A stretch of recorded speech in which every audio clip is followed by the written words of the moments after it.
रात्री विजेच्या कडकडाटासह जोरदार पाऊस झालेला आहे आणि वाऱ्यासह पावसाचा इशारा हवामान विभागानं दिलेला होता। त्यानुसार विदर्भातल्या काही जिल्ह्यांमध्ये पाऊस झाल्याचं, कोणत्या जिल्ह्यांमध्ये मुसळधार पाऊस झाला आणि पुढील 4 दिवसात कोणत्या जिल्ह्यांना अलर्ट जारी करण्यात आलेला आहे आणि महाराष्ट्रात वातावरण कसं असणार आहे हे पाहूया। नागपूर प्रादेशिक हवामान नागपूर, अमरावती आणि वर्धा या 3 जिल्ह्यांना ऑरेंज अलर्ट दिलेला होता। त्यानुसार सकाळी नागपूरमध्ये 10 वाजतापासूनच मुसळधार पाऊस कोसळला। संपर्क 2 तास हा पाऊस कोसळला होता, त्यामुळे शहरातील रस्त्यांवर पाणी साठलेलं होतं। रस्त्यावर काही ठिकाणी झाडे देखील पडलेली आहेत। दुसरीकडे पूर्व नागपूर असेल, दक्षिण नागपूर असेल या भागात वीज पुरवठा देखील खंडित झालेला होता।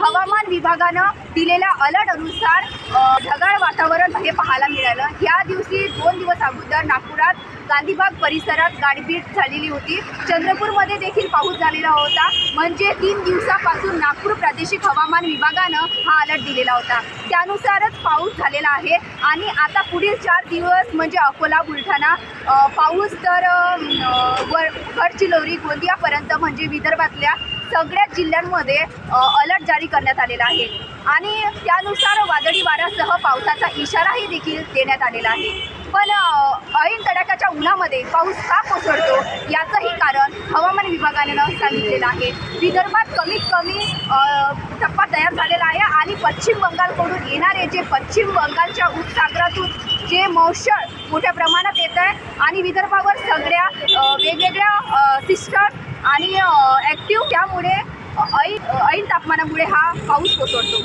पूर्ण महाराष्ट्राचा विचार करायचा झाला तर मराठवाड्यात उस्मानाबाद, नागपूर आहे, तिकडे पश्चिम महाराष्ट्र आहे, सोलापूर, सातारा आणि तर या सर्व इतर भागात जळगाव, धुळे या जिल्ह्यांना सुद्धा मुंबई प्रादेशिक हवामानकडून येलो अलर्ट जारी करण्यात आलेला आहे आणि येथील ही वादळी वाऱ्यासह पावसाचा इशारा देण्यात आलेला आहे।